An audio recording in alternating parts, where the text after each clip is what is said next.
Hello and welcome to Gooners in USA. Mike, Why are you always laughing at the it's beginning? the picture of Gixxer in the back. I didn't even notice that until you just pointed that out. Oh, that's ridiculous. Should I go like this the whole time? Yeah, you should. The fact that I actually went out and took the time to get 5, and there's only been 3 that have made their debut, so there's 2 more. 5. Yeah, but that's a pretty new photo, isn't it? That's from March, actually. That's from me and him at the Tollington after the Watford, not after the Watford game, after the Milan game. So it's but we want to get into the pod instead of talking about this jokester. The Agenda Boys pulled it off this weekend. They did. Another 3 points. Another 3 points. But it was the Agenda Boys. It was the Agenda Boys. And we'll talk about that. But the only thing that would have been more devastating to the Agenda men, the side men, the trolls, would have been if Arsene Wenger came back and scored a goal on Saturday. I think that probably would have upset a little bit more. You know, what has Twitter done in the last 2 days when you can't complain about Xhaka or Ozil? You turn on Bellerin, of course. But anyway, we're breaking ducks in season 3 here. 4 straight pods with ducks. Somebody's just completely left. He's a co-host of the pod. Oh, there we go. Sorry.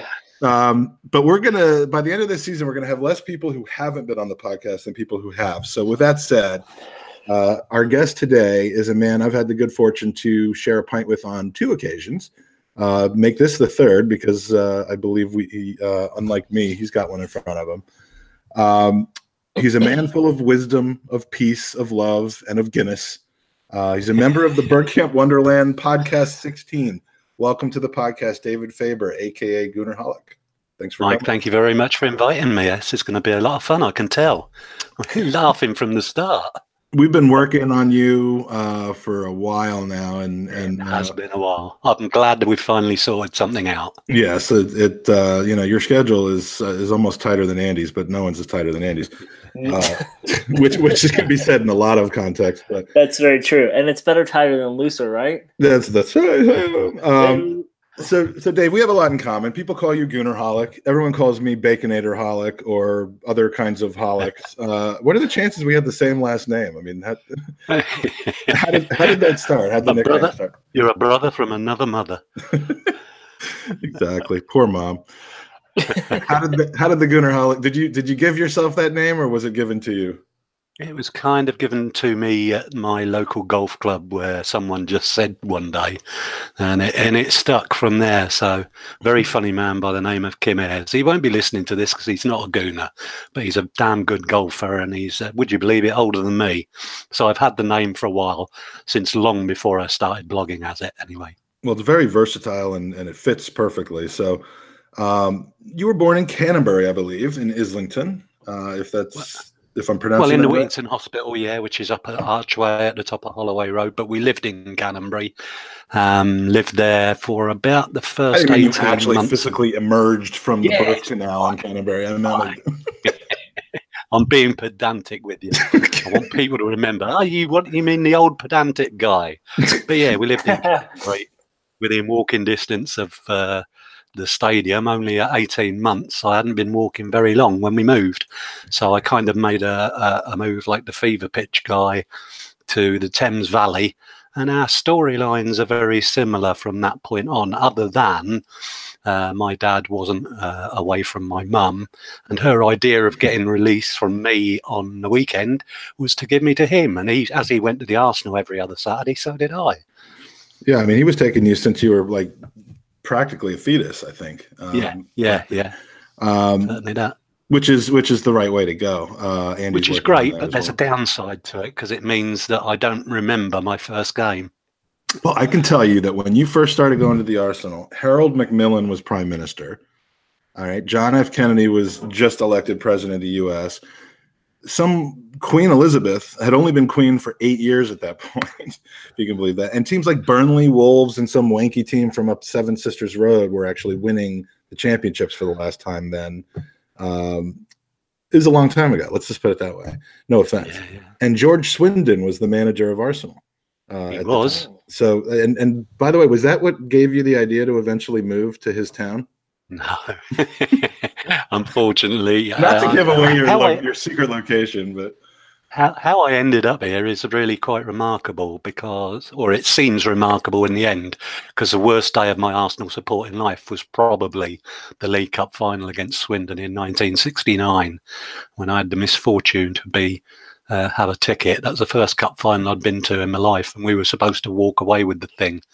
And unfortunately, we'd hidden the fact that all the team had gone down with flu in the week, and Swindon just played us off the park, which was dreadful, because they'd actually had the Horse of the Year show on it a couple of weeks beforehand. And you can imagine how cut up it was. It was just a mud heap. So it suited them nicely. Well, so Swindon Town has not taken over Arsenal as your number one club, then, I guess. That's no, definitely not. You'd have to be like Swindon Hollick or something like that if that happened.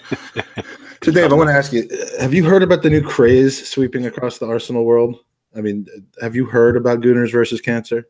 I have indeed. Okay, You've been very kind enough to keep me in the loop all the way, and I've been very glad to do whatever I can to help with it. It's a terrific cause. I'm very proud of what you've done, Mike. And with Andy's help, we've hit our goal, our initial goal, and I want to thank you, Dave, because you've been generous with your reach. I mean, you have a lot of people, for very good reason, interested in your blogging and your Twitter, and that's a great way of spreading the word. We hit our goal of 2,500, which is amazing, and we have a week to go. Basically, the moment that the Everton game ends on Sunday is when fundraising closes.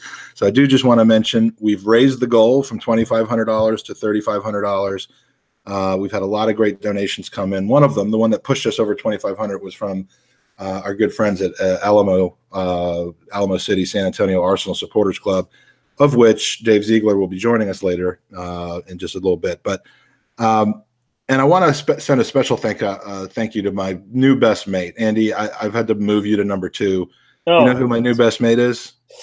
Let me hear it. Let me hear who I need to kill. Spoiler, you're not going to want to kill him because, spoiler alert, he's the only one of my mates to ever score the sole and game-winning goal in a European Cup competition for Arsenal.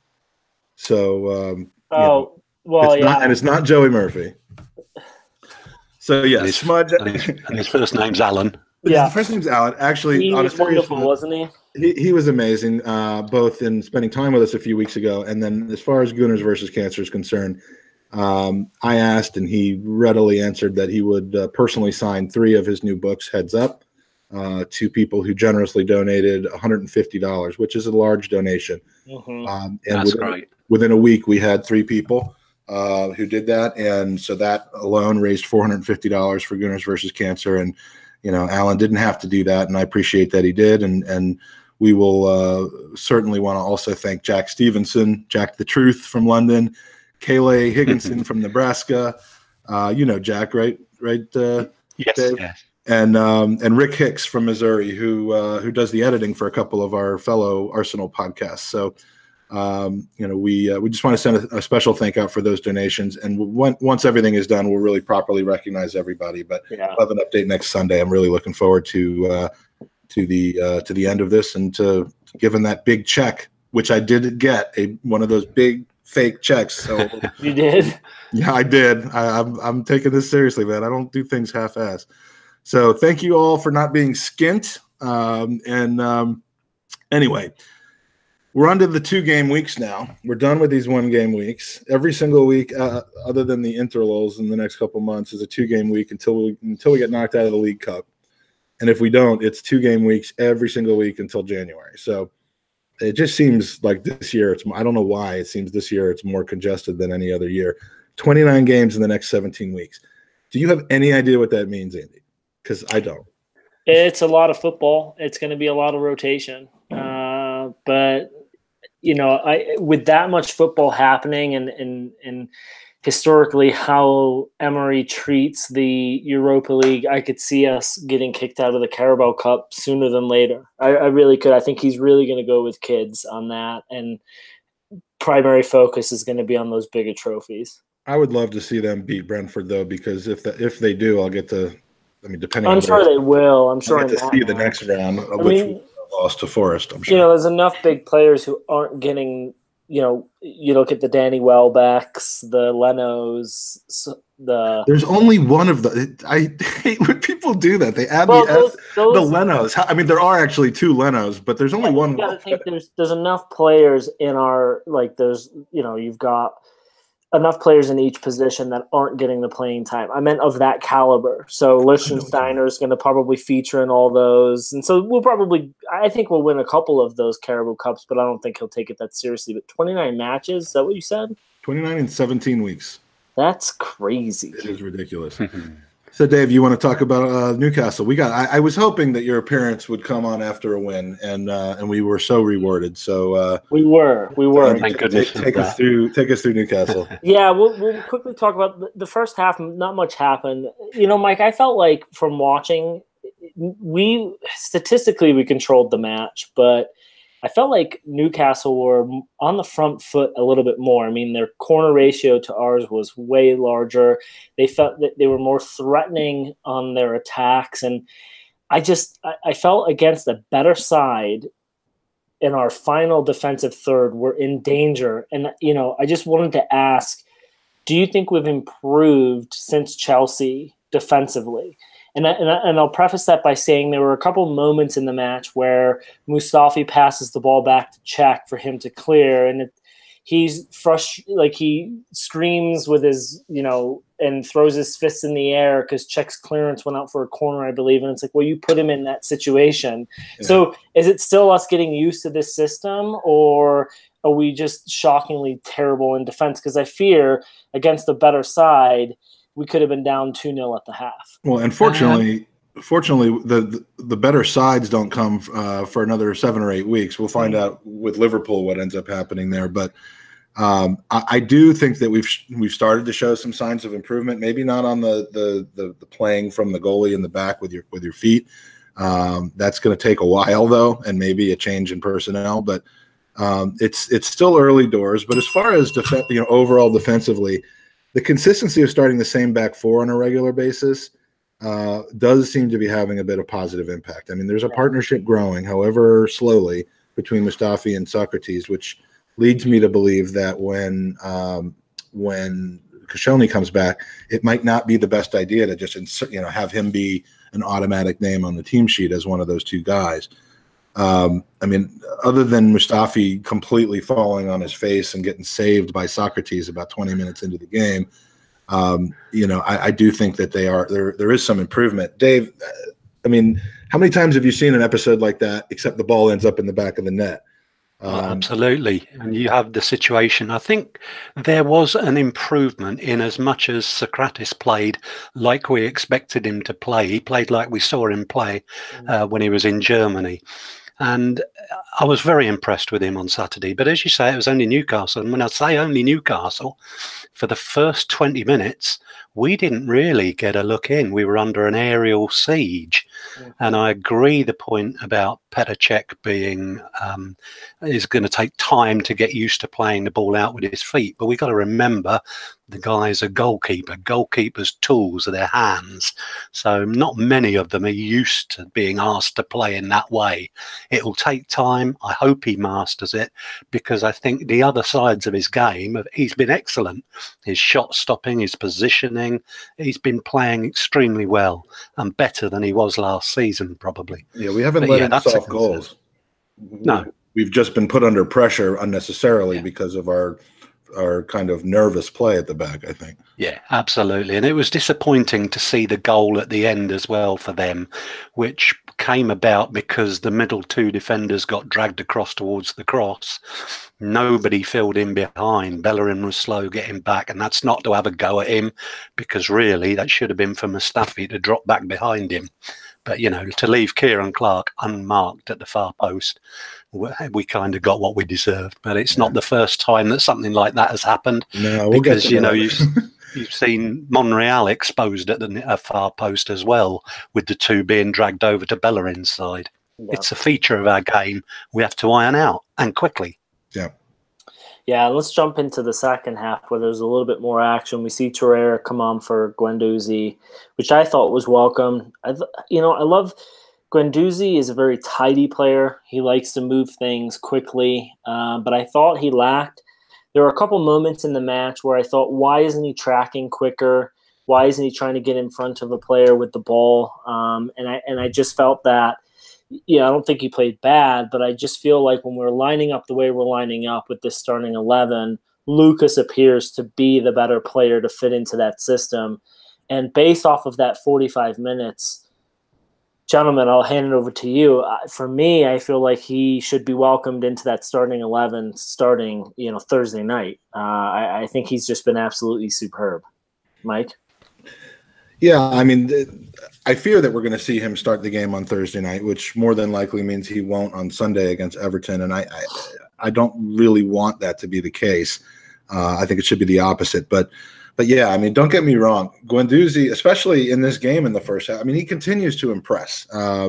He had 39 out of 40 passes were completed, and they weren't just two-foot passes next to him. I mean, he looked spry. He looked like he was in it, which is great.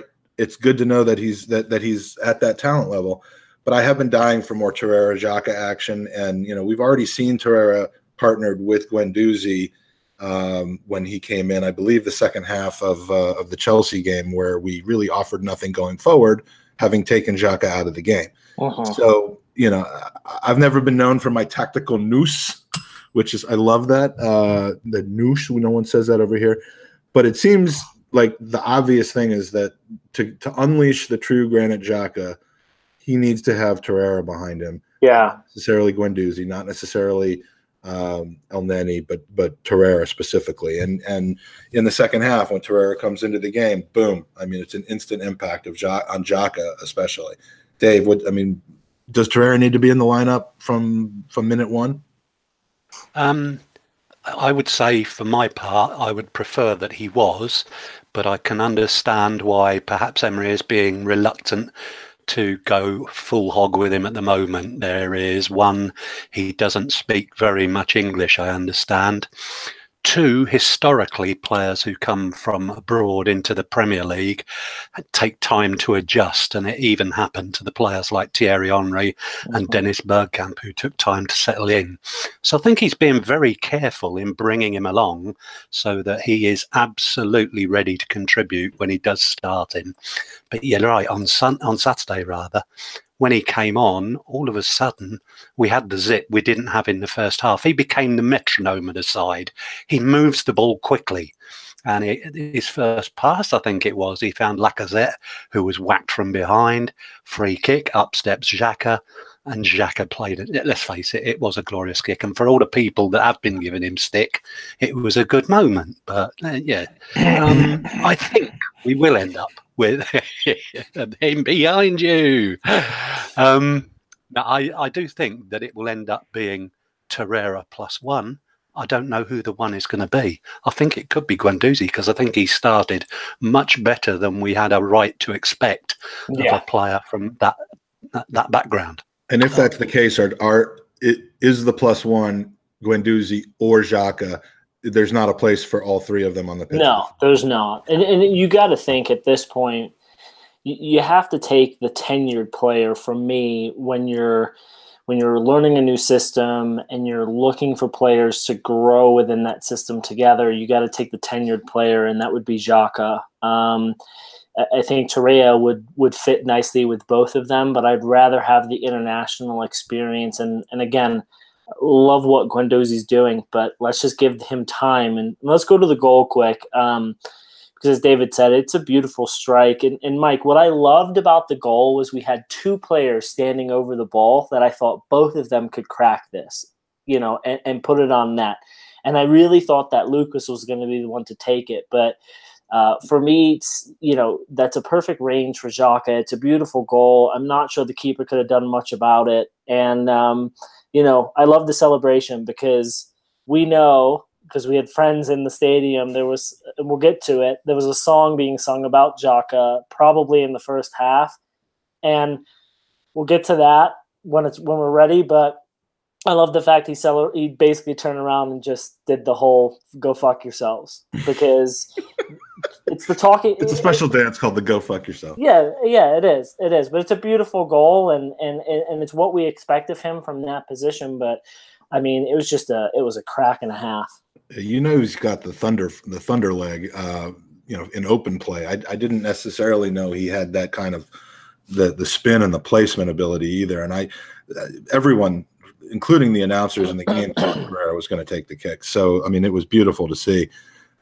This will be the Granit Xhaka portion of the podcast. So, my deal with Xhaka is not that I think that he's underrated and should get a fair shake. It's not that I think he's overrated and I have an agenda against him. I'm purely on the fence, as I usually am, on Xhaka. I'm not a fanboy, not a hater. I have my theories, though. And all right, so we have this mate who is a real side man. He's a waste man. He's a clown man, bald head, fat belly. Anyway, let's call the guy, to protect his identity, let's call him Randy Mixer. And he's the kind of guy that like looks over your shoulder a lot. And being the statistician and the tactical expert that he is, and being at the game with maybe like 8 to 10 beers and God knows what else in his belly, he was rattling off in our WhatsApp chat every time he saw the first half Xhaka make a key giveaway, because he obviously had nothing else to do. He wasn't watching the game or anything. So in the first half, he's like the fucking Count from Sesame Street. He's like 1 giveaway, 2 giveaways, 3, and he gets up to 6. He's just apoplectic, going, 6 key turnovers. At halftime, he goes over to like comb his beard or whatever he does, and then for the whole second half, I don't hear a peep out of him pretty much about Xhaka. Maybe his phone ran out of battery, or he ate it, or something like that happened. But I mean, look. I loved Guendouzi, and I still think there's room for him to start 20 or 25 games this season. But if Torreira is fit and ready to play, Xhaka belongs next to him. That's my opinion. Yeah, and we'll go to this quickly. So we double the lead 9 minutes later when Lacazette's shot was blocked. Ozil drove home the ball from the edge of the area. Unai said before the match he was asking Ozil to do more, and he did. And then after, he said, hey, he needs to score more. And I think this is Unai's way of pushing Ozil to be a better player. But just to your point, Mike, the second goal pretty much confirmed why Lucas has to start, because I don't think Xhaka would have made the run into space that far forward if Guendouzi was the only center mid behind him. Guendouzi's a great prospect, but Lucas is having a huge impact on the way this team moves forward. And as Dave said, he's kind of that metronome. And, we can kind of beat a dead horse here, but we know Xhaka is a better player when he goes forward. We've seen it with Arsenal. We see it with Switzerland when he has 1 or 2 holding players that sit right behind him.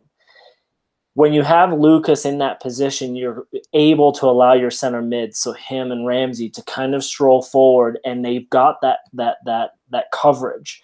Not saying they don't have to track back and defend. We still expect that. But they've got that coverage. So I don't believe the second goal even gets that. I don't think Xhaka turns and makes that move with Guendouzi on the field. And again, not taking any away from him, it's just the way we play. It's a different system. It's different tactically. And for Andy, the only thing he's taught me this weekend is that he knows how to count to 7.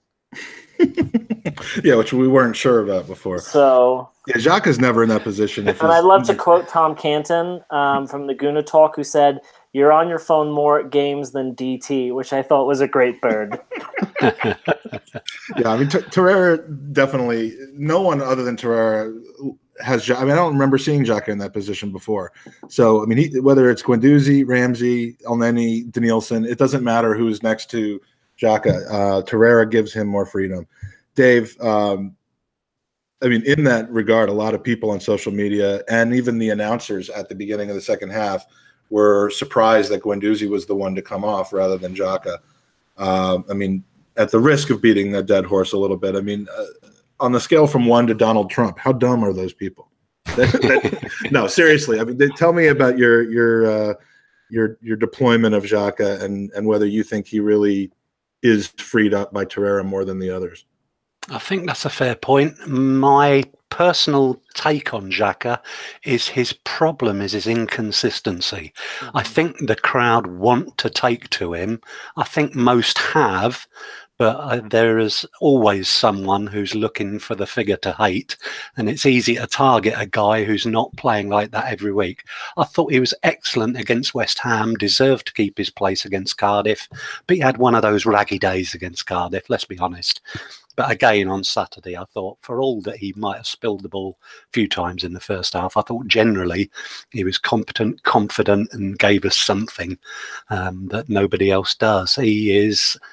He's more of a quarterback than anything else. He's the guy who you can rely on to play the Hail Mary when it's needed. Oh, David's using the reverse bell right now. He's using all the Americanisms. Totally. I should ring the bell for you and then immediately stop it. Xhaka shuts off too much. That's definitely the bugaboo with him is that he'll shut off and do something like he did against Cardiff late in the first half. And I think that's something that can be coached out of his game. Those moments where he just has a shocking decision that he's making. Yeah, he not all his passes go directly to a teammate's foot, but he makes 105 to 110 passes a game, and which is more than double just about anybody else. So you're going to misplace passes, and you're going to misplace them in areas of the pitch where it does create chances for the other team. But we pointed out last week, no one got on Lacazette's back when he lost possession that the goal at Chelsea. The third goal. No one did, because what we see with Lacazette this season is his just work rate has been outstanding, and so everyone just they fanboy. And what frustrates me about the Xhaka thing is, I love him as a player, but I'm in the same boat as you, Mike. Like, the inconsistency puts me on the fence, but there's just moments of brilliance, and he's the best option we have at this point. He is. I think for you, it's more about his looks than anything. Well, and he's an attractive man, and did I meet him? Yes. Was I on stage with him at one point? Yes. Was I confused when he took a picture with me and touched my shoulder? Maybe. That's for me and my colleagues. Did I have to reevaluate things? Did it move a little bit? Maybe. I don't know. I'll run a Twitter poll. Did it move? Yes or no? So we have 15 minutes left in the match, and I thought to myself, there's just no way we're getting out of this with a clean sheet. It's not the Arsenal way. Newcastle had a great movement where Clark creates a stunning header for Cech to save. Anywhere else on goal, I think that goes in. I thought, hey, we were really lucky. Maybe we do get out of this match with a clean sheet. And then we allow Clark to basically get the same header again. This time he does put it in the back of the net, throwing Newcastle a lifeline. But luckily time ran out, and we get our third win in a row. Defensively, Mike, again, I think we were poor. We gave Newcastle 3 to 4 chances. A better side would have probably buried them. We had said before or after the Chelsea match, I think there were 27 points where we should be maximizing those points, and we're 9 points into that 27, and we're doing what we have to do. And so, it's not pretty, but we're getting the wins. Yeah, it's 21 after Chelsea and before Liverpool, and we're 9 for 21 so far. Remember when it was the Arsenal way to close out those clean sheets, though? I mean, Dave, I'm sure you remember that. It's a while back now. Yeah. The Arsenal are like a teenage boy. They're not going to have clean sheets until they reach 20. Let's just hope they're 19. I swear, did I not use that in our WhatsApp chat earlier this week, Andy? You send so many WhatsApps, I have to skip over half of them. I said something like, yeah. So it's a great analogy, nonetheless. Yeah, your mom. Oh no, that was on Facebook. Sorry. Anyway, I mean, the 1 goal win gets us the same 3 points that a 2-goal win does, but and don't give me goal difference. It's way too early in the season for that. But the bigger issue is, I mean, we're still just learning, and we're not quite ruthless enough. Yeah. I mean, we have so much Ruth. It's not even. We have way too much Ruth. We got Baby Ruth. We got Dr. Ruth. We got fucking Ruth's Chris Steakhouse. We got to get rid of some of this Ruth. Dave, how do we go about doing that? Oh, it's going to be a question of time and players adapting to the system, because I'm glad they finally managed to find a way of fitting Lacazette and Aubameyang in the side together.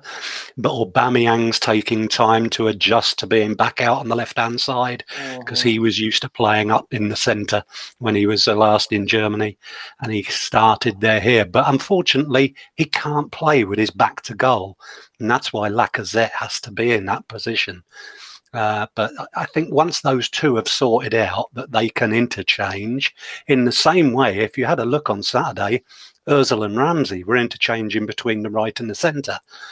They just got to fine-tune that, and I think we will outscore teams rather than solve all our defensive problems overnight. That's my view on it. Two every week, it's more fun. Absolutely. But yeah, a lot of people, and not to get too deep into the Aubameyang thing, which we covered. I was on the Gooner talk yesterday with Chig and Kenny, and we talked about that for a little while. But he is, and Drew Thompson's dossier, of course, is that he cannot play on the left. He's being wasted on the left. He's half the player he actually is on the left, and I don't question any of that. But the fact is, he's shown a desire to sacrifice to play with Lacazette on the pitch, and if he doesn't always have to be out on the left, they can interchange. They can, they're not too up top, but they can start to kind of learn how to play that way, even in a classic situation where his real position is on the wing. So, I wouldn't give up on the experiment and just have them be one or the other quite yet. Well, it may well be that the solution lies in, although we're playing with notionally a flat back four, we're using the fullbacks very much as the wide players. And it may well be that the answer lies in pushing Aubameyang a little bit further forward to leave the channel for Monreal. And he will then perhaps join Lacazette. And that might be the answer long term. But I don't think it's the way that Emery wants to play it quite yet. Time will tell. Yeah, time will tell. And we're not going to know in the first 5 matches. They need 15, 20 matches to find their rhythm. And, Unai said it when he first joined us. I'd rather win 5-4 than 1-0. And that's what we're seeing right now. Did he say that? Yeah, he did. I love him even more now. So, we're going to see entertainment. And, as David said earlier in the podcast, we're seeing more out of Socrates now than we did the first couple matches. And I think that we're going to see more cohesion when we go forward. So it's going to be interesting. And when you look at the table, I know we're only 5 matches in. You take the Bournemouth and the Watford out, the top 6 is the usual top 6. And it's crazy. Huh? We got to maximize all the points we can before Liverpool. Because if you look at who we've lost to thus far, they're the two, arguably 2 of the top 3 teams. So we need to maximize everything we got going forward. And fingers crossed, man. Fingers crossed. Now, Mike, I want to jump on to we've talked a little bit about Xhaka already, but I want to get the both of your perspective on the song that was sang. So a negative song was sung amongst the Arsenal supporters, which I think personally is absolutely pathetic. It's completely out of order singing a song to a guy who is on your own team and slating him. If you don't like him on the pitch, don't root for him. If you don't like him off the pitch, don't cheer for him. How many Liverpool supporters do you think disliked Suarez for the shit that he did? But they still backed him when he put on the Liverpool shirt. And I think every Arsenal supporter needs to wake up. You can complain about the guy on Twitter. You can blame him for every defensive lap that happens by our center backs. But to sing a song to a player who is on the pitch fighting for our shirt, for me, is just, it's pathetic. And I guarantee those people that were singing that song in the first half were up cheering when that ball went into the back of the net after that beautiful free kick. And so you're hypocrites. Yeah. And I know a lot of these people are our friends, but I'm sorry, it's fucking ridiculous. There's always got to be an agenda. There has to be a Twitter mass to hate someone, whether it's Bellerin, whether it's Ozil, whether it's Xhaka. Why don't we create our own opinions here, folks? And it's absolutely disgraceful. Because what it does to Xhaka, who says to a friend, like, we don't get Lichtsteiner, Who do you think the first person Liechtensteiner called before he signed for our team?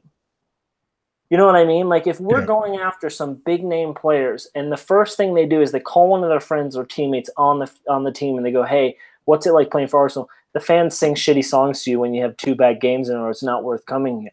Yeah, I'm sure Bellerin's talking up the experience to all of his Spanish teammates. Well, but it's just like, at the end of the day, it's absolutely ridiculous. And I said in our little WhatsApp group, I'm like, I expect it from certain supporters, but don't do it to one of our own. You know what I mean? If it's an Alexis Sanchez situation where you've run down your contract, you're being a dick in the media, you're going over and above and beyond, then give the guy a boo, but not to someone who just signed an extension, who's playing week in and week out, and he's supposedly one of the leaders of this team that everyone loves. I just think it's ridiculous. Well, and the piss take of it all was that to you and me, Andy, was you lot are too far away to understand how it is. This is what real fans do. That was a quote. Mr. Gooner Hollick, you, my dear sir, are a proper supporter, and I figure you've been to your fair share of away matches. Is this what real fans do, or is this what entitled, bratty, millennial, ne'er-do-well ruffians do? Let me qualify my answer before I make it, because I'm actually not familiar with the song that was sung. I didn't hear it. It's about giving the ball away quite a bit. Yeah, and again, it could be a small group of individuals, but the response from Xhaka with the turnaround to our fans with the shut up, I'm assuming he heard the song, so it makes me think more than 10 or 12 were singing it. It's quite interesting, because I've had a conversation with a couple of people since Saturday who were talking about how improved the atmosphere was. But yeah, I totally take on board what you're saying. If they're giving grief to one of ours when he's wearing the shirt, then that is out of order. We've got a history of it, unfortunately, and it goes back a lot of years. Back to my early days, there was a guy called John Samuels, who was a wonderfully gifted inside forward, but not the fastest player on the pitch. And so when things went wrong for us, it was easy to single him out as the guy who, look, he's not busting a gut. But he's a guy who would also whack one in from 40 yards against Manchester United at home. He had the most divine passing ability as well as a powerful shot. And you get through to more recent years, and Abue, the treatment of Abue. Was it the game against Burnley when they had to substitute? He was subbed out as a sub. Yeah, he was bad, but you can't destroy one of your own like that. So I'm totally in favour of that, Andy. Well, and I'll never forget the Palace game a couple seasons ago. I mean, everyone thinks it was aimed at Bellerin directly. It wasn't. He was the closest person to the away supporters. But the "you're not fit to wear the shirt" thing, that is, I was a little like, I want to be part of this crowd, and I'm feeling this anger, but I'm not so sure I can buy into that. But there's a big difference when you're hurling abuse towards 11 players and a manager who on the day were all terrible. And you're booing them off the pitch. I get that. And I get a lot of the hate towards Arsene at the end of his career. I would never have done it myself personally, but I get that you're not fit to wear the shirt. I get that you don't know what you're doing. I get that. But to hurl abuse towards a current player who just signed an extension, who ultimately makes more positive play than negative, it just, all I'm saying is, instead of following the Twitter mass, let's go ahead and let's actually take and have our own thought and opinion. And that's one of the reasons why, when we look in our WhatsApp group and half of the group follow that and half don't. And some are just like, hey, statistically, this is what I need from a player. And you go ahead and you give that statistic to them, and then they're like, oh shit, well then maybe they aren't as bad as I thought they were. And again, it's like, just look at the whole picture here, people. Yeah, I mean, the eye test says a lot, but look, I mean, and I like our WhatsApp group because we have debate. It's normally healthy debate. Sometimes it gets a little unhealthy, but I mean, look, everyone has their different opinions, but I'm with you 100% on almost gleefully singing a song about how shit one of your own players are. But and then they go score a beautiful goal. Yeah, no, totally. And the only reason I bring the group into it is because everyone's got their group. Everyone's having these same conversations. Everyone has one or two Arsenal pals where it's just a conversation. and it's like, let's do something different. Let's support them when they're wearing our shirt. And then, if they do make a bad play, you give them a little bit of hell, but don't do it for the reason because they've misplaced one or two passes. It's idiotic. So now I got to bring up a topic that's near and dear to your heart. Jack Wilshere, his ankle seems to be busted again. And yeah, I feel so bad. I got more background. I want to agonize you a little bit more. Even before the injury, apparently David Sullivan of West Ham management was complaining about kind of the lack of impact of Wilshere and Carlos Sanchez, their big summer signings. And West Ham, they spent a ton of money this summer. They got a new big name coach, 60,000 seats to fill every week. I got to tell your dad and your brother-in-law, they suck. They're really not good. And by the way, Dave, my friend from Richmond, who you've met at the Tollington and Gooners, I think a couple of times, we're going to see West Ham over in England next month. That's Tom. Yeah, Tom, and we'll be sitting about 30 feet away from the Spurs supporters section because they're playing Tottenham. So I will be bringing cocktails to that match. Andy, do you know what kind of cocktail I'll be bringing? That's a daring one, Mike. You asked me, should I wear colors? And my answer to you is absolutely not. No, I was saying, should I wear colors under whatever else I'm wearing? I would not. I would not wear anything. Just that's just kind of that's a bucket list thing. I'm probably not going to White Hart Lane or the new White Hart Lane as a Boyz supporter. Who are you sitting with again? With Tom Rosenhammer. Well, no shit, you're sitting with Tom, but what group of supporters are you sitting with? Oh, well, we'll be sitting in the West Ham section, but next to the Tottenham supporters. So what I would say, Mike, is I think you would be safe if West Ham are up 2-0, score a third. I think you'd be safe releasing whatever cover you're wearing and having an Arsenal shirt, and I think the West Ham fans will embrace you as one of their own. Yes, and then the podcast will be over. But I will be taking Molotov cocktails with me to that game. That's the answer. So you've noticed another face on the WhatsApp or on the group. David Ziegler, who I mentioned earlier, is joining us now. And the reason I'm having David on, welcome to the pod, Dave. Long-time listener, first-time caller. Thanks for coming. The reason I'm having David on is because we're going to be chatting with him in just a minute about another event. We had Mr. Ritter, Tony Ritter, on from Virginia Beach about this weekend's coming up event, and there's another one going on in Texas that we wanted David to talk about. Now that we have two Davids on, we have a little bit of a situation now. I could call one of you David, like you came from the feeder league, but I'm just going to call you Hollick, Sir David. Is that okay? That's fine. That's absolutely fine. Okay. And good evening, David. Hello. David is one of my longest friends from the Arsenal America Supporters Club. He's from San Antonio, and he's seen me at my absolute worst, and vice versa. So I'll do a formal introduction in a second, but I want to talk about Ivan Gazidis because this is the big news from today. And I have a few questions for the three of you, and I want to preface that by saying it does look like he's leaving for AC Milan. I don't know if it has been announced by the club or by Gazidis yet, but it's Gab Marcotti, my good friend Gab Marcotti, wrote an excellent piece on this for ESPN, and I've been in communication with him today about having him come on the pod for kind of like a 30 or 40-minute chat at some point this week, if possible, to discuss it, because he is an AC Milan person, he's a Serie A person, and he's got good familiarity with the Kroenke family, actually, even though he's not an Arsenal supporter. So I'd love to get his insights on that. Stay tuned on that. But three questions here as far as I'm concerned. Number one, does it bother you that Gazidis is leaving? Number two, who is his replacement? Is it Josh Kroenke? Is it Arsene Wenger or somebody else? And then the third was basically mimicked by a user question we ended up getting from Mike Hernandez. Will his leaving have a big impact on the sporting side of the club, what we see on the pitch, or is it more just going to be behind the scenes? So, Andy, we'll start with you because you live in Kroenke land. Does it bother you?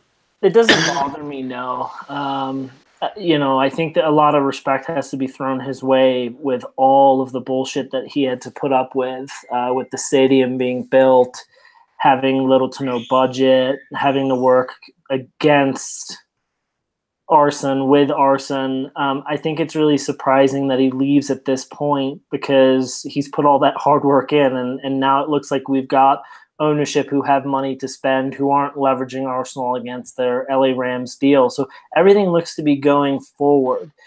Who do I think our replacement is? I think it's going to be a Kroenke, and I'm okay with it from the sense of I like the idea that ownership will have to directly answer to the public.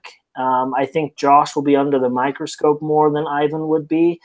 And so I think that's a positive. But with Stan taking full ownership of the club, there won't be an AGM to speak of. So does that then allow them to be more recluse and hide numbers? And so I don't know, Mike. Josh hasn't done enough for me in I'll say Kroenke land here in Colorado to prove that he's worthy of being that guy. He hires a lot of yes men, and they do things on the cheap with all sports programs. So I don't know. So I mean, as far as whether it has an impact on the actual on-field product, on-pitch product. But Mike, here's the thing.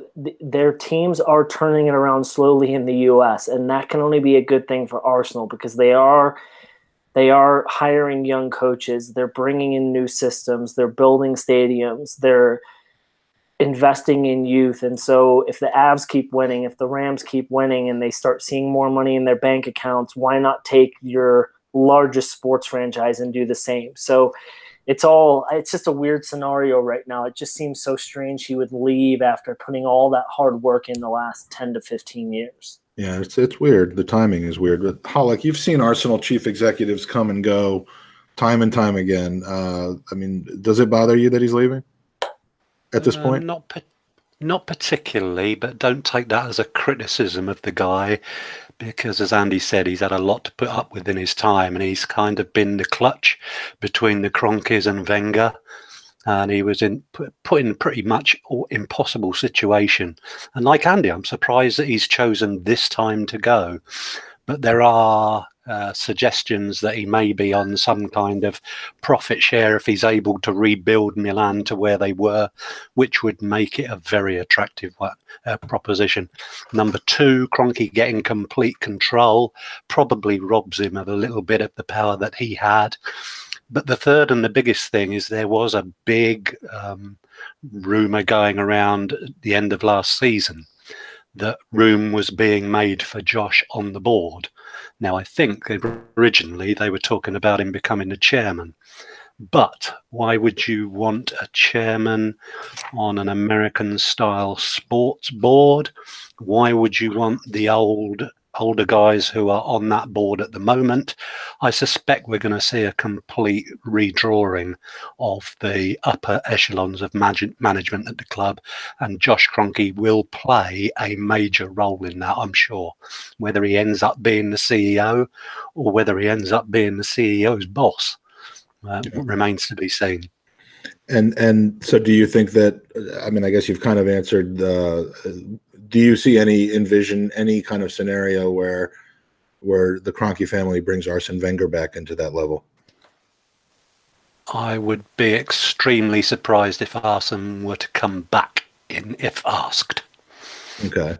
Yeah, Mike, and I will say this. That is one of the rumored things, probably just by people who think it's a juicy story to write about. Yeah, Mike, I will say this. I do know people who work for Kroenke Sports here in Denver, and they have worked closely with that family. And the two things they always say is they are very much aware of the presence around their sports teams. So I don't think Arsene will come back because I know the optics is not going to look good from the fan base. I think we're all past that.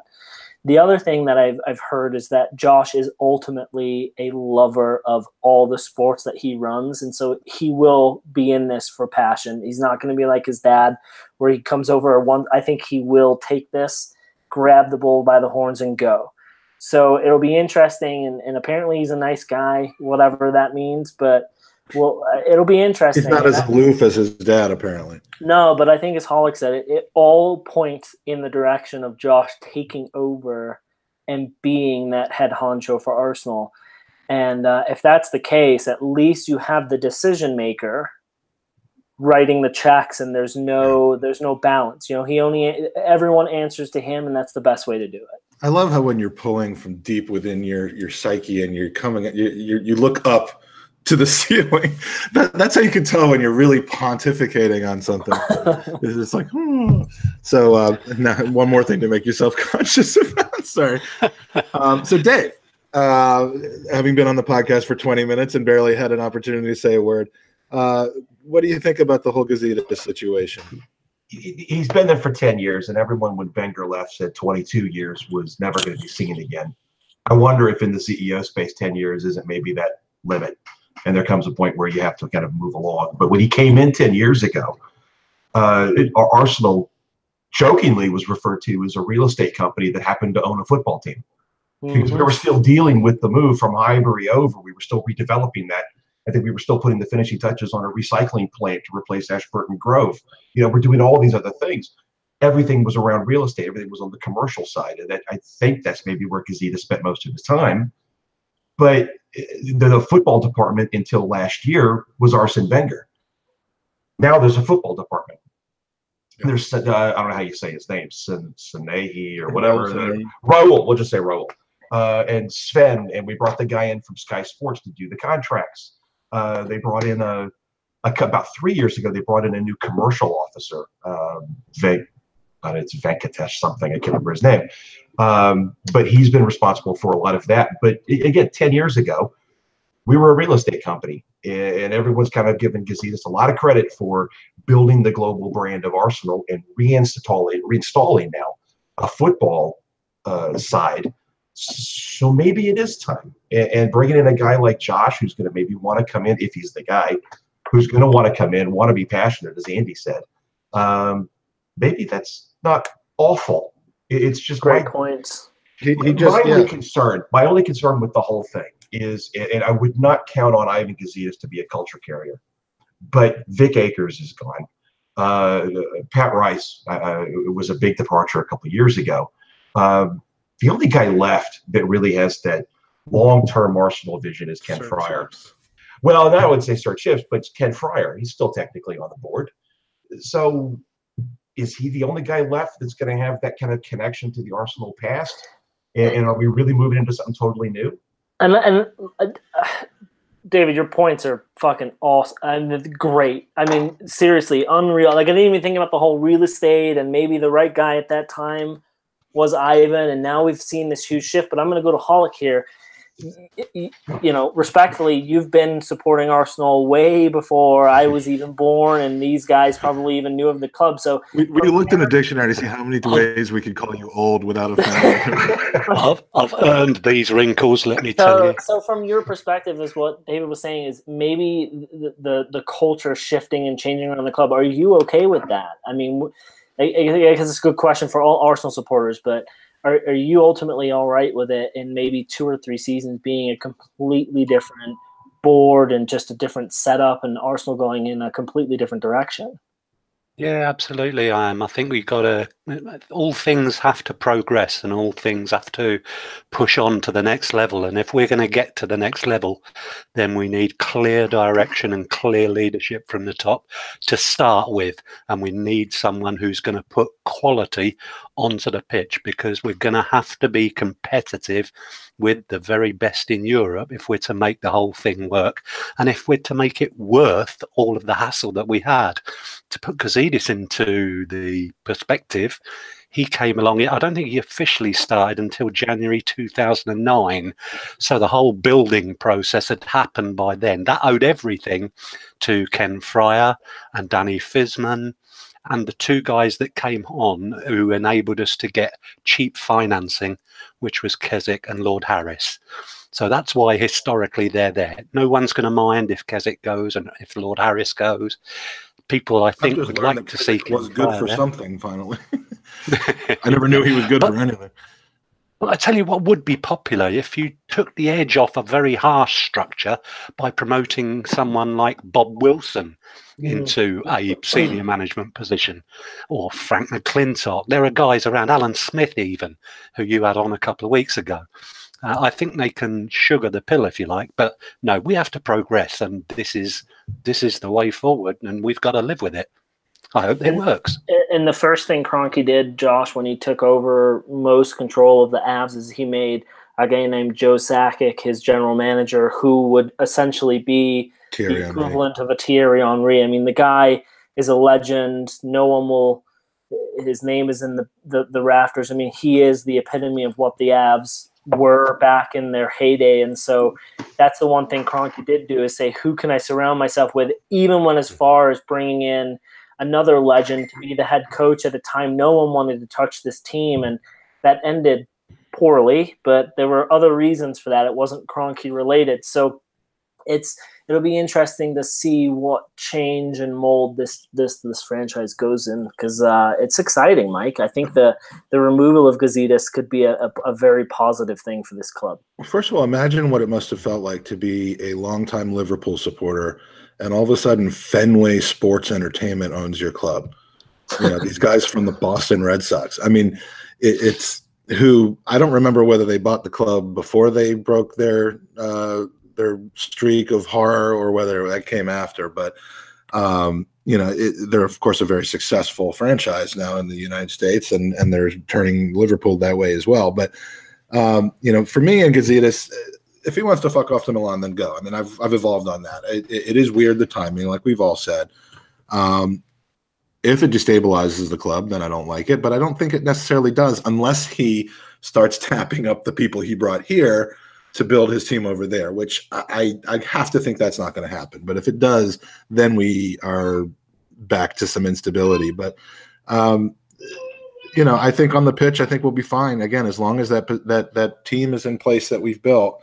The football is really done by Raul and by Sven and by Huss and by Unai. We got some weird names in this club, man. We get rid of Dick Law and Chips maybe soon, and we got these guys coming in. But yeah, I mean, it's all about the football, and I don't know that Gazidis going forward will have that big of an impact on it one way or the other. So be it if he goes.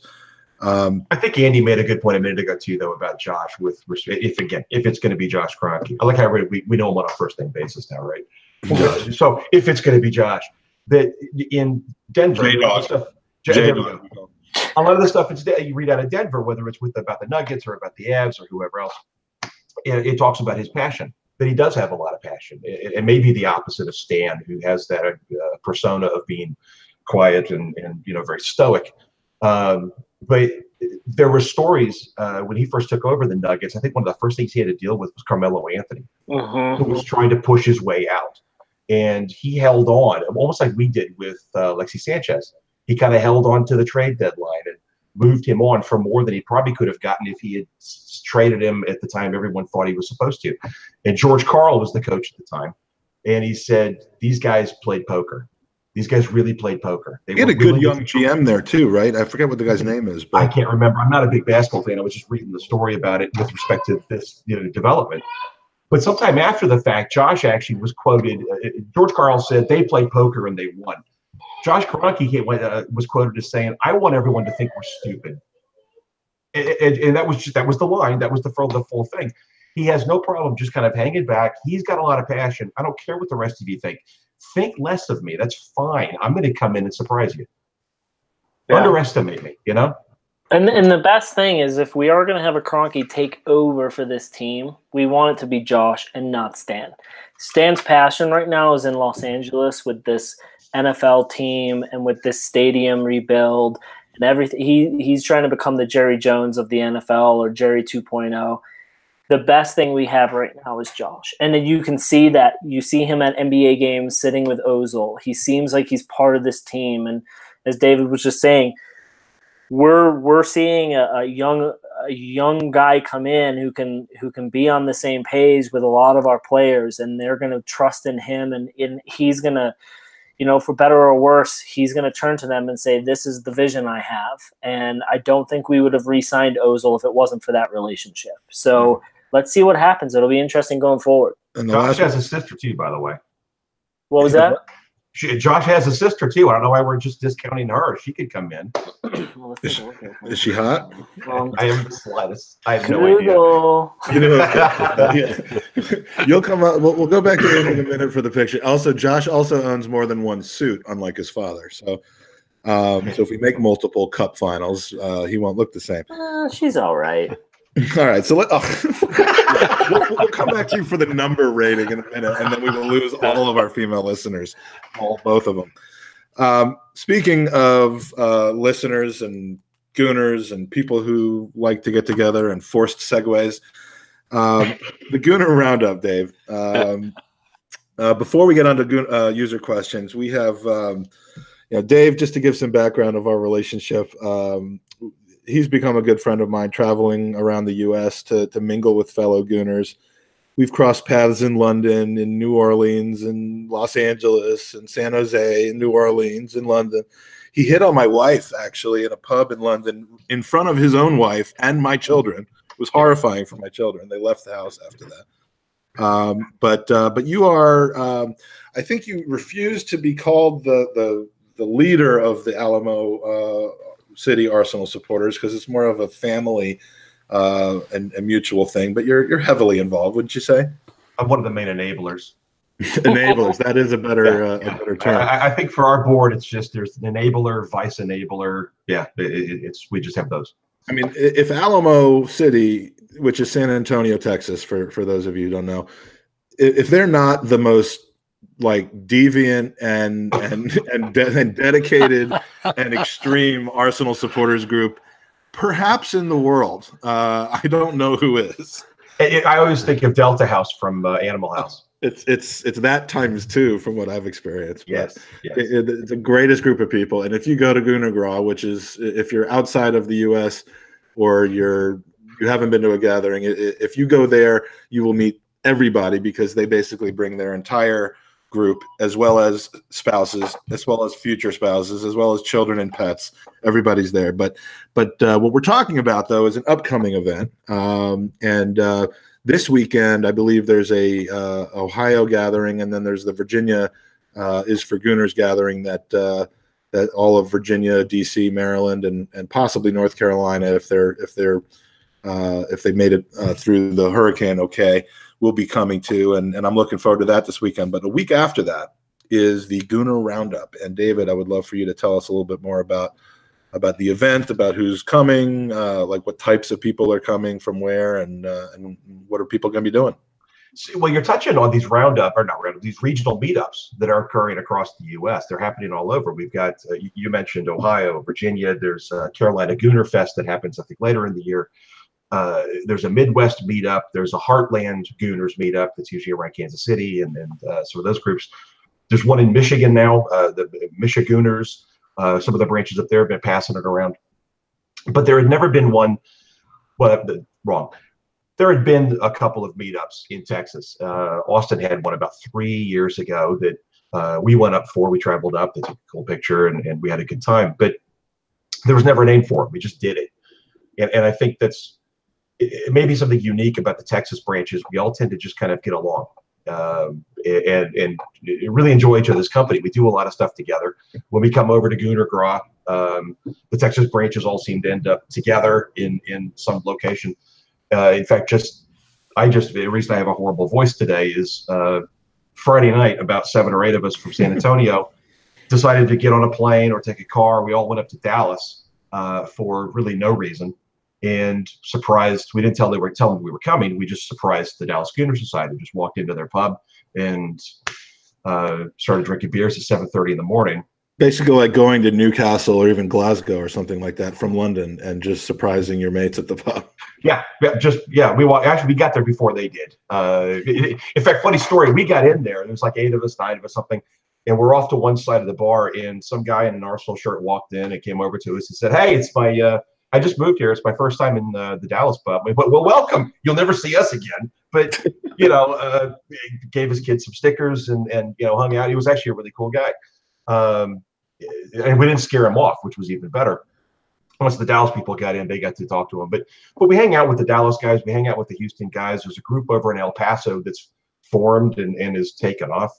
and of course Austin. So last year we got with all these guys, Dallas, Houston, Austin, El Paso, invited them all to San Antonio. We just called it Gooner Roundup. It was a little spur of the moment. We planned it about a month to a month and a half out.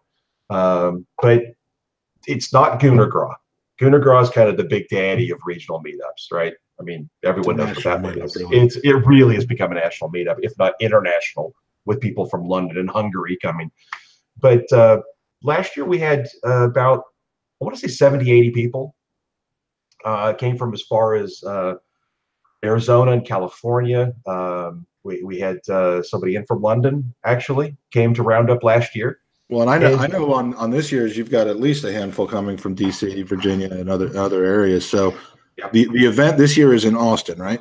The event this year is Austin. And what we've decided is it's not going to be a regular thing like Gooner Gras is the same time every year. It's the beginning of the Mardi Gras season, so it moves a little. For us, we just decided any Texas branch can grab it and call a Roundup. Hit the bell, ring the bell like they do in the movies, I guess, borrow the banner. Or take the banner and just call a Roundup. So the Roundup could be really any time of year, just whenever we decide we're going to do it. But Austin grabbed it. We're going to have it a week from Saturday. It kicks off really Friday night. We're going to do a pub crawl. Pardon me, a pub crawl on Friday night at about 7 o'clock until God knows when. Saturday is the orgy, correct? Saturday is the orgy, correct. Okay. How much does that cost? It's free. Come on. These are sponsored events. My wife wants to make sure I'm not spending too much money. Oh, yeah. Does she listen to these? Hell no. Okay, good. Only when they're making love. That's true. She does. She's like, I need the Andy voice again. I need the Andy voice. I can't finish. All right. So anyway. So pub crawl on Friday night. The match, we got Watford that morning. It'll be 9 a.m. Central time for us. Well, that's a late game. Yeah. Well, because we'll get started much earlier than that. The plan right now after the match is we're supposed to walk over and take a big group shot over in something called the Hope Outdoor Gallery. It's known as Graffiti Park. The money shot. Yeah.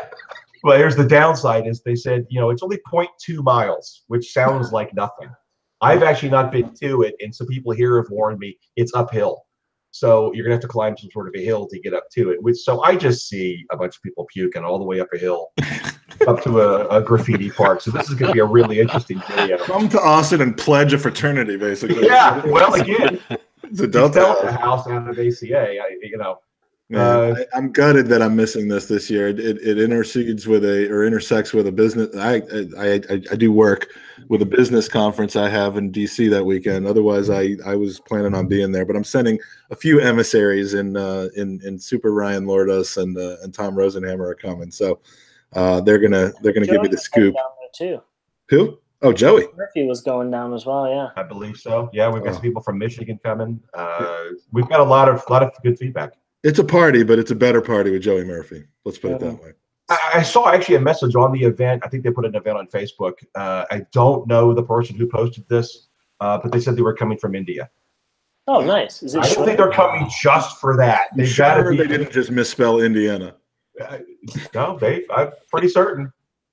Bombay, Indiana. All right. Well, that's next. It's 2 weeks, right? The 29th, you said? Yeah, it's 11 days out. All right, man. We'll start lining your stomach and protecting yourself and thank you for coming on to talk about that. Will you stick around for some user questions? Yeah, I'd love to. All right, awesome. All right, want to get into those then. Mr. DJ, who's been a regular questioner lately, he asked if the panelists makes me feel like this is a real show. Yeah, I was gonna say it's way too serious. Do the esteemed panelists, I put in the word esteem, do they feel that Guendouzi should be rested for a few games now and have Torreira start with Xhaka for midfield balance, as the step up from French Division 2 to the EPL is a massive move for a youngster?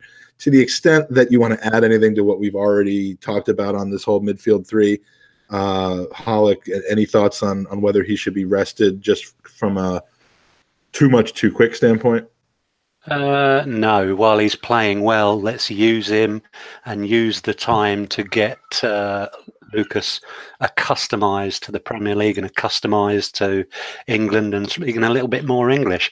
As long as he's doing well, the moment that he shows any sign of burnout, then fine, out he comes.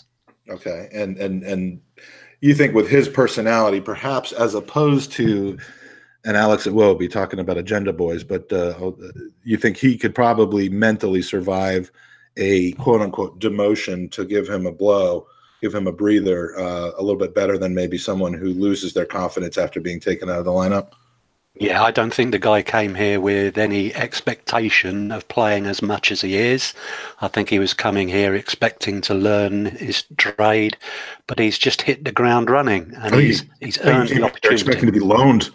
Yeah. Well, and like if he does lose his starting spot, it's not to just some nobody. It's to a guy who crushed it at the World Cup and made Cristiano Ronaldo look like a fool for at least 60 minutes in a massive match. So exactly, if you're going to lose your starting position, you're losing it to probably one of the brightest players coming out of the World Cup. So I echo everything Hollick just said. I think, I think the moment we start seeing Lucas more and more, he's going to take that starting position. Yeah. David, what do you think? Guendouzi had about a month to 2 month head start on Torreira. And I kind of wonder if that's not a little bit of it, of Emery just, I had an extra 2 months with this guy. I got him in early. Torreira came in a little bit later. He's just a little bit ahead of the curve of maybe understanding, learning, taking on board whatever Emery wants to give his player. I think once that's probably done, you're going to see more of Torreira. Yep. All right. Cool. Second question, Andy. You got this one? Yeah, from Vishad. Would you rather sell Ramsey in January and buy Ruben Neves from Wolves or Doucouré from Watford? Both are center midfielders who create from deep and know how to protect their defense. I think we should re-sign Ramsey, and if we are gonna buy a new player, I would rather we go from someone who's that center midfielder from PSG. Verratti? No, we're not going to get him. The French guy, Rabiot. I'd rather we go for someone like him. But Ramsey, guy signs an extension. He's going to get a testimonial, and he'll go down as an Arsenal legend. He posted it's just so strange. Like, he posted a picture today with his kid golfing, and his kid's wearing like a full Arsenal kit. So something's going on. I mean, I don't know what it is. This stuff might have something to do with this also. And it very well could. It very well could. But I would rather we not do any of that. We just re-sign Ramsey for the long term. David, what do you think? I'm really torn on Ramsey. I don't know how you fit him in a team with Ozil very well, but maybe we can work through that. I heard a really good argument about you're going to give him one more contract, at which point he's effectively a dead asset. We're going to put a bunch of money in, and he's not going to have anything left over after it's all done. But having said all that, if you were to sell him, I don't know that you're doing that because you need to bring in another midfielder, a central midfielder. There you go. If you're going to sell him, you're going to have to get somebody that maybe does something a little different in the team, so you're not fighting that. How does Ramsey and Ozil fit together?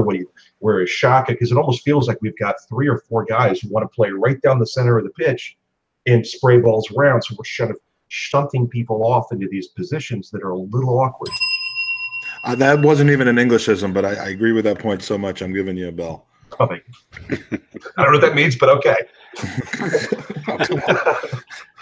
Alec, what do you think about Ramsey conundrum? Very simple. Why would you get rid of a player who's widely rated around the world and swap him for someone from Wolverhampton Wanderers? Mm-hmm. It makes no sense. Sorry. I didn't mean to be so dismissive of the question or the questioner, but every time my answer would be, let's try and re-sign Ramsey. Yeah. And I mean, I just don't think, like David said, I don't think that either of those players are necessarily the answer to those that have been crying out for a wide player. Ramsey's sale might free up some assets for that. For those who have been crying for a stronger central defender or more cover at left back, although we have plenty of cover at left back, they're just all hurt.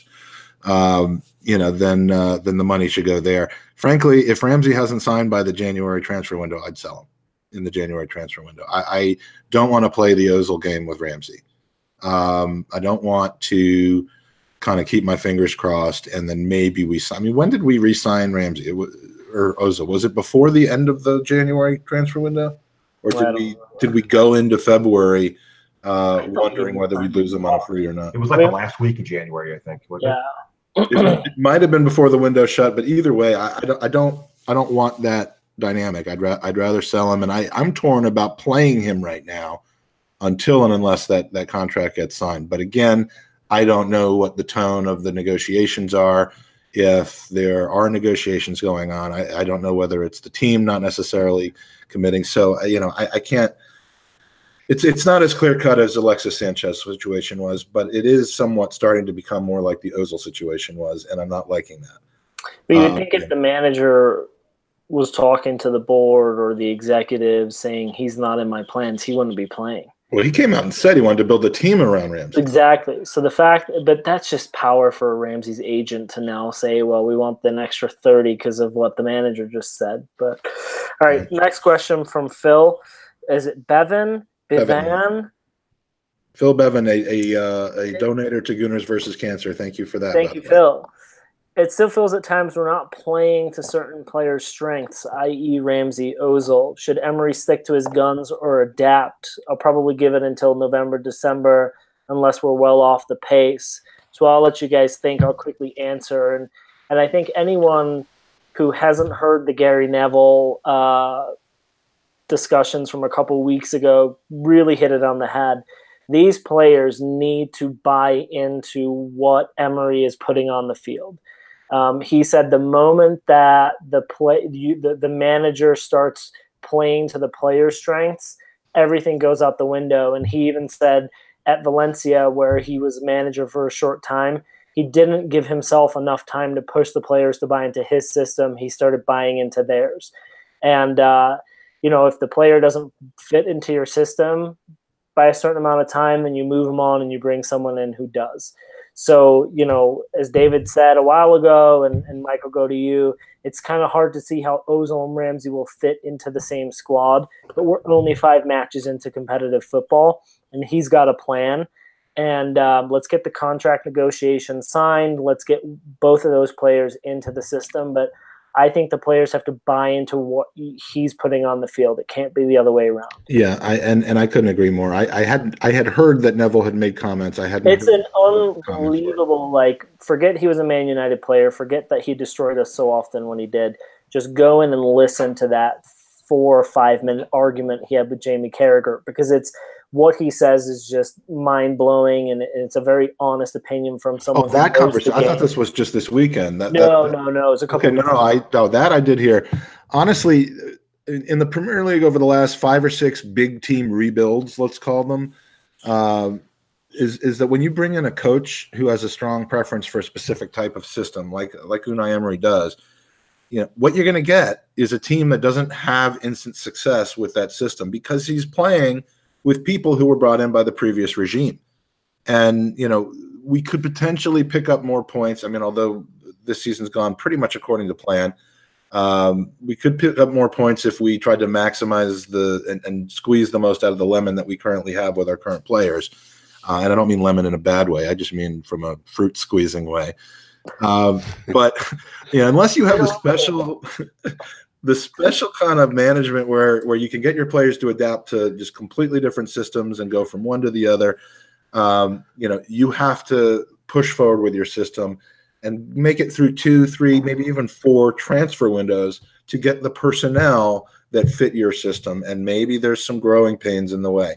Look at what Liverpool's gone through. I keep using Liverpool, and I know they haven't won a trophy in however God knows long since the League Cup win, I think, against a second-tier team. But I know that. But they are unquestionably headed in the right direction. And the reason that they're headed in the right direction is because they have a coach who had a system that worked, who had energy and excitement about that system, and he was patient enough to implement that system over a long period of time with the help of his his backroom staff and his player personnel and his transfer windows. And it's taken a while, but they seem to be there or thereabouts. And I don't think anybody should get impatient enough and start worrying about Ramsey or Ozil or any of that. They will sort themselves out, because I'd rather have a starting 11 who gets it and goes full bore on it than have superstar players who we have to cater to in order to play their style. There's another side to this as well, Mike. Sorry to butt in. No, I was about to go to you have to remember that Unai Emery last year was basically told what the team were going to do by one of the players. Neymar took that control of that club from him. He's not going to put up with that with anybody at Arsenal, because we haven't got anybody on the Neymar level who would have the ear of the Crongies. Right. So, yes, we will play the way that Unai Emery wants us to play. And if it takes 2, 3, 4 transfer windows to get the right personnel in, then that's what it'll take. That's an excellent point. And yeah, Neymar was in a more senior position than Unai Emery was, as crazy as that was. And we don't have that here. Thank God we don't have that here. David, absolutely. What do you think, David? We're at least 3 windows away. We're still at least 3 windows away, I think, from having exactly what he probably wants in that. But it was pretty widely reported when he came in. But he came to his interviews and came into the job really well prepared. You know, he had dossiers on players. He had all this kind of stuff done. Yeah. So, but he knew that. And some of this is over the later kind of commentary, and I don't know how relevant or how real it is, although there were a few quotes, were that he had kind of identified 5 guys in the squad that he really wanted to build around. One of them was Ramsey. Somebody get the best I can out of Ramsey. They didn't mention who the other 3 were, but the 5th one they mentioned, or they did mention by name, was Bellerin. He talked about how he wanted to get more out of Bellerin. He identified him as a guy that can do a lot. And some of his teams have had that kind of attacking fullback, player that can add width and do both. It looks like he's the kind of guy that can do that. So maybe the answer to the original question is he's going to do a little of both. He's going to use the strengths, obviously, the players, as any manager would. He might not compromise his system for that, but he certainly identified those players. Here's how they can fit into what I want to do, and he can move them forward. And he was ruthless enough to say, you know what, there's a guy like Jack Wilshere who may be a fan favorite. He's a favorite of mine, but he's not going to fit into this system. He's not going to fit into what I want to do. He's not going to get the time, and he had to be kind of ruthless about it. So, again, maybe the answer to the question is a little of both, but predominantly he's going to put his system in and put players in a position where they can succeed. Yeah, and I mean, if in those transition years we can make enough headway to finish 4th and get Champions League money and that kind of exposure and that kind of attraction for players that are not yet with the club but are considering it, all the better. But let's all buckle our seatbelts and give the next few years a good ride. 2 more questions. One is easy, is serious, and then the other is not so much. But from Schwinn, this is the serious question. How do you see us lining up for our Europa game? We don't usually do previews on this pod, more just reviews. But how do you see us lining up for our Europa game against Vorskla? Who comes in at left back? And do you think we'll see a cameo from Emil Smith-Rowe? I'll start real quick while you guys are thinking about it. We talked about this a lot yesterday. Again, I kind of suddenly was invited onto an existing ongoing the Gooner talk with Tom Canton, which I appreciate, and they've been very generous in their promotion of our charity as well. There's such a lack of depth at left back that I made the Welbeck joke because apparently he was at one point being his name was being mooted as someone that could potentially play the position, but unless Lichtsteiner moves over to the left, which we've seen him do, and Bellerin, based on his youth, plays 3 games in a week instead of getting a rest. I mean, it's got to be Nacho. I mean, he's 33 years old, but there's like literally no other solution. So, Hollick, who is your left back for Thursday? And do you think Emery whips out some of the young guns, including Smith-Rowe, for a home game? I think there's a possibility that it could be, as you said, Lichtsteiner playing over there as he did do in 1 or 2 of the pre-season games, I think. In terms of Emil Smith-Rowe, we don't yet know, or I don't have an appreciation of what Emery intends to do with the team in the Europa League. He has an under-21 team playing in the Checker Trade Trophy. Under 23s, I'm sure we'll see en masse in the Carabao Cup. In the Europa League, his record in that suggests that he'll go slightly stronger. And I would like to see the senior players who are not getting starts at the moment be included ahead of the youngsters. So we're talking about Lino, we're talking about Lichtsteiner, we're talking about Iwobi. Mkhitaryan hasn't started the last 2 matches. I'd like to see the Welbeck, of course. So yeah, I'd like to see these guys getting their chance alongside half of the first team that's still building and developing in the Premier League. I think the Lichtsteiner game was it was the game where Maitland-Niles got hurt, which it was either Chelsea or West Ham, if I remember correctly. But I mean, his deputization there was fantastic. So it was Chelsea. Yeah. Okay. And Dave, do we see Smith Rowe and friends? I mean, there's no more Reece Nelson to be able to do that, but we do still have Willock and Smith Rowe and a couple of the other boys. You may have 1 or 2 of them on the bench, but I think he just mentioned, several guys: Iwobi, Mkhitaryan, Welbeck, El Neni, Holding, Mavropanos. These guys who are not going to get time in the U23 or the U21, but need to get rotated in. I mean, it's almost become a point where now they need to. We saw it in the preseason. He rotated a ton through the friendlies. And some of these first couple of matches have actually still felt like friendlies with halftime subs. And, it seems kind of peculiar. But then, again, a guy like El Neni, Iwobi, whatever, aren't getting a look in. And they probably need to pretty soon. The one thing I'll say about Smith Rowe is he's one of those kind of like homegrown, he almost comes across as like one of those hard-nosed kind of players like Wilshere did when he was 16, 17, and like, ooh, this will be a guy we really want to like root for. And it feels like he's got that same kind of vibe, which I think is why his name comes up a lot. Not to mention, if he does really well, we all get to refer to him as Death Row. I think that's probably why everybody wants to do well. Yeah, I mean I can already see the kits being purchased with that. Yes, I can too. Absolutely, Emil Death Row. And what do you do when those guys have so much success right off the bat? Because you get the kit with the number on it that he's wearing then, and in a year later he's going to have a different number. So I mean, there's that dilemma. But then you have a throwback. Just to throw my 2 cents in, what I love about this current Arsenal structure and team is that we have the depth to throw 4 or 5 changes into the squad and not have to worry. You hear El Neni going in as a center mid or a defensive mid, and you think this is the perfect match for him, the Welbeck. Even seeing Rob Holding come in, I think will give one of our center backs a rest. I'm not worried or nervous. If this was an Inter Milan, it's a different story, but this is on paper an easy 3 points for us. So I just love the fact that we're able to give an Ozil type player a rest, and we have Mkhitaryan coming in. I mean, 2 seasons ago, we would never have had that.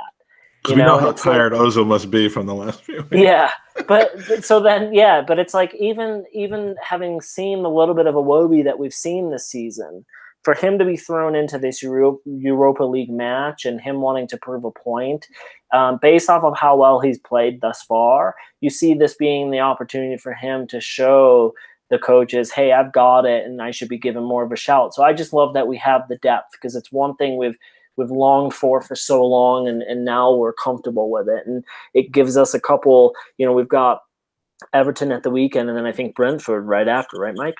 Yeah. So there's rotation coming, and that's a great thing. We could I could remember games 3, 4, 5 years ago where we made 11 changes, and we're talking about League Cup games, early round FA Cup games before we started winning them regularly, where we made 11 changes. And we would play a lower division team like a Sheffield Wednesday or a Brentford or Reading or who did we lose to? Nottingham Forest. That was just last year. But and we would just look like a team who belonged in the second division and were locked in a battle, many of which we lost. Now you can make 11 changes on Saturday. You could make 13 changes, and I'm talking about like not even having regular starters that would normally be on the bench, and still look to dominate this team from Ukraine. And that is a testament to the depth that you're talking about. I mean, you literally could change every single one of 11 players, with the exception of the fact that I think someone's going to have to start from the back four because of the injury situation. But you could change all of them and still feel good about our chances in that game. So now, what channel is that match on? Are we? Because in the States, it's on Bleacher Report Live, which is a new Ted Turner thing where he's buying up all this rights to sports. So I don't know anywhere else in the world, but it's a subscription. Is the entire UEFA League or Europa League on that? Yep. So I plunked down the money because I'm a sucker, but I need to watch these games. So they got me, and I do not want to give my computer full-blown AIDS with these streams that people keep. If it starts with Reddit or starts with some 89 different consonants and no vowels, the website link, I'm not giving my computer that disease. So it's on Unimos as well, which is on DirecTV and a couple others. And I find watching international competitions in Spanish very, very entertaining, actually. Yeah. All right. Final question from a Mike in Virginia. And I have to apologize to Mr. Hollick for this one, even I'm embarrassed. Winston Wolfe famously said in Pulp Fiction, "Let's not start sucking each other's dicks quite yet." But we have taken 9 straight points in our flat track period after the first 2 games. Everything seems to be starting to click a little bit better. The trend is more positive, and we got a good 4 or 5 more very, very winnable games coming up. So, the next 12 points on offer. We got Fulham at the Cottage. We have Leicester and Watford and Everton at home. David, if we come out of the next game with 10 to 12 points, the next 4 games with 10 to 12 points, will it actually be time to start sucking each other's dicks? No. Is that just because I'm going to be with you after those 4 games? I just figured that out so fast. I mean, we'll be in Lisbon, we'll be in London together right after Leicester game. So I can understand why you would say no, but I guess the better way of asking it, taking the Pulp Fiction element out, is if we enter the Liverpool game, which will be after 10 games, and we've got 21 to 24 points out of a possible 30, are you going to be flying high, or are you still going to be preaching caution?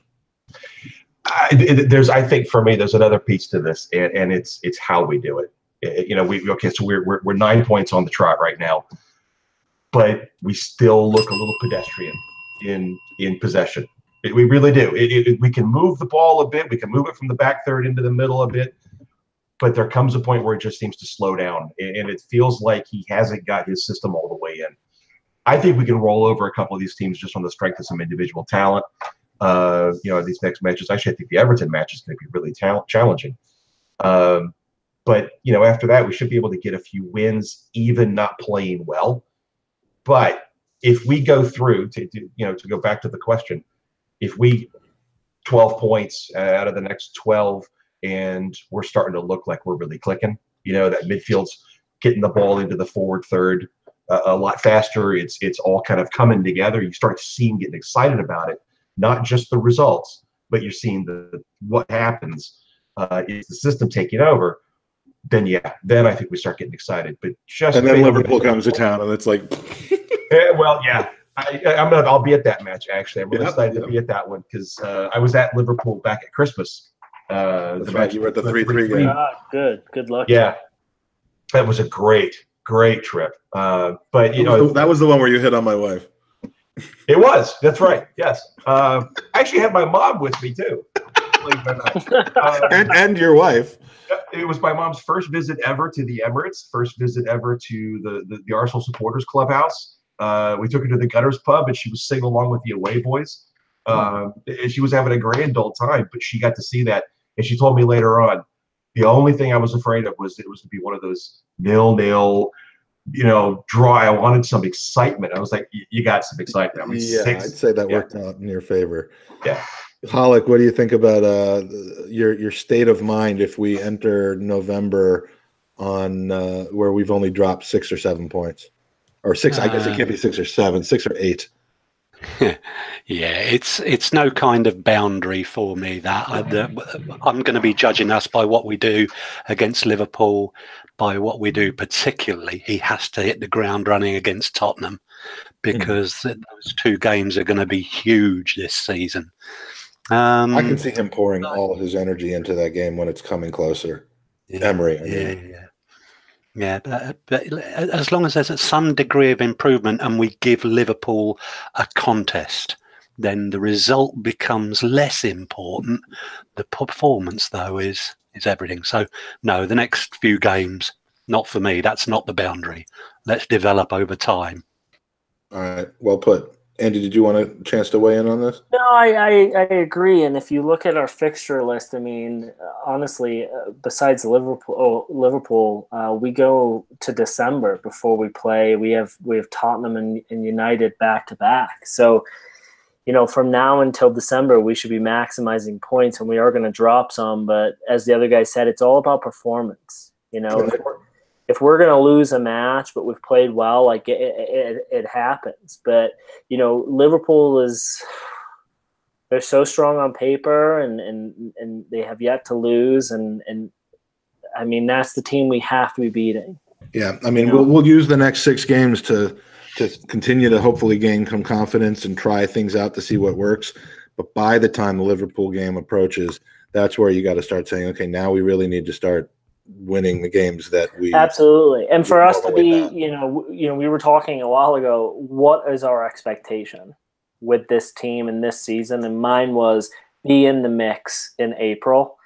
We have to win all of the matches between now and Liverpool, and then at least nab a point against Liverpool, because we're still in that growing phase. Even against Liverpool, we're not ready yet.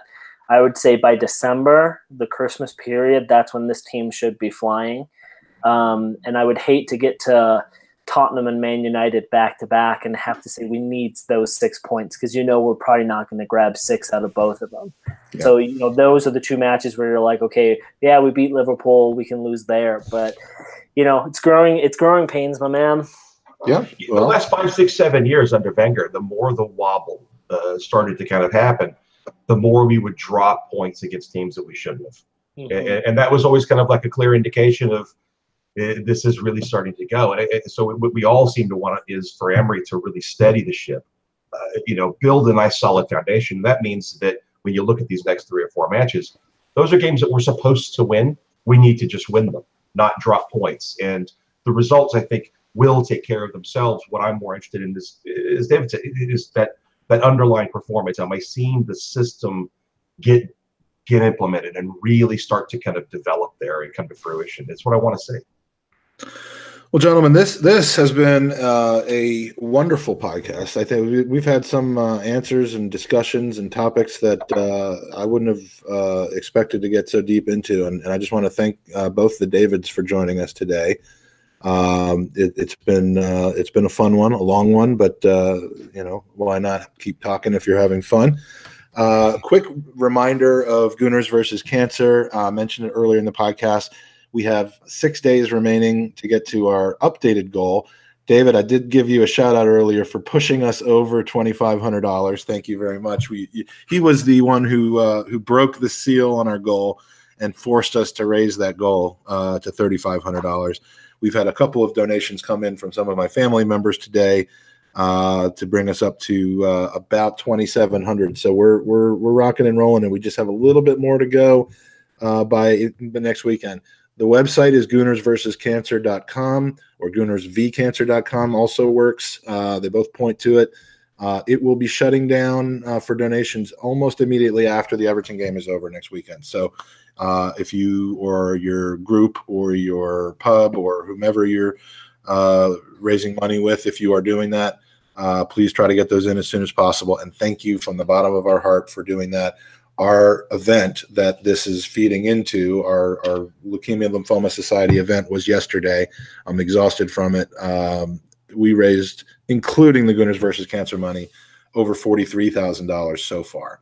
And it's just heartwarming to see people from all over the world, Gooners who aren't in Virginia, don't know me other than from the podcast, contributing to that. And it's just been something that's really made me very emotional. So thank you for that. Whether you're in the US, UK, Estonia, the Beak, Laos, it doesn't matter where you are, they'll accept donations. So, and then we'll build it and make it even bigger next year. Please subscribe to our YouTube channel. If you've been listening to your podcast and you're just like, I love these guys' voices, but I just wish I could see their faces. I mean, we need more of these guys and their guests. You can go onto YouTube and search for Gooners in USA. Subscribe, hit the little bell thing, and you'll be updated anytime content goes up. Give our videos a thumbs up. Tell your friends. Keep participating. David, how can we reach you if we want to reach you? Do you give out your Twitter handle for you or for Alamo or what? Yeah, Alamo Arsenal on Twitter, Instagram, Facebook, and probably some other things that some other people are doing that I'm not familiar with. I have no idea. My own account is David C. Ziegler. It's not at all interesting. I do keep my Uber rating updated via Twitter. I just make sure that people know that I'm almost back to 4.9. Oh, geez, I'm at 4.75, and the fact that I know that off the top of my head is because I dropped a few points. Anyway, all right, so that's good, and I'll be talking to you soon. Hope you have fun in Austin, Mr. Goonerholic. It's been a pleasure, long awaited. The wait was worth it. I will be seeing you, and in fact, I would bet David and I together will be seeing you in London next month, late next month. Mike, I look forward to that. I really do. Every time I'm there, we find a way to have a pint together, and it's an amazing experience. So how can we communicate with you? Where do we hear you? Where do we read you? Where do we adore you? I mean, give us some stuff. You can read Goonerholic.com. It's the blog. You can catch me sometimes on a Bergkamp Wonderland podcast, even less frequently on Askblog Askcast. I'm on Twitter as the Goonerholic, at the Goonerholic, because somebody in Korea nicked at Goonerholic. And I think I'm at the Goonerholic on Instagram as well. I'm on Facebook. Yeah, but I'm not on Facebook, if you get my drift. But thank you very much for the invite. It's been an absolute blast. Thank you for coming on. I'm following the Goonerholic right now. Me too. What took you so long, my friend? I don't look these up often, so I'm doing that. Well, there we go. Okay. Andy, my love, thank you for another wonderful week. You know, I called you my podcast wife yesterday, and Chris said, wouldn't he be your podcast husband? And you said no because you should see the size of his tits. No, it was more like I was trying to figure out if you were a power top or bottom. I'm not a power anything these days. I just am. All right. Well, let's leave it with that. We'll be back next week. Needless to say, she said the same thing. She's yes, exactly. Well, she can find out whether I'm a power top or a power bottom. Oh, God. All right. With that, we will hang up for now, and we will see you after the Everton game with a final recap of the fundraiser and of Virginia's for Gooners, where hopefully I'll have some memory of it to be able to share with everybody. So with that said, come on, you Gooners.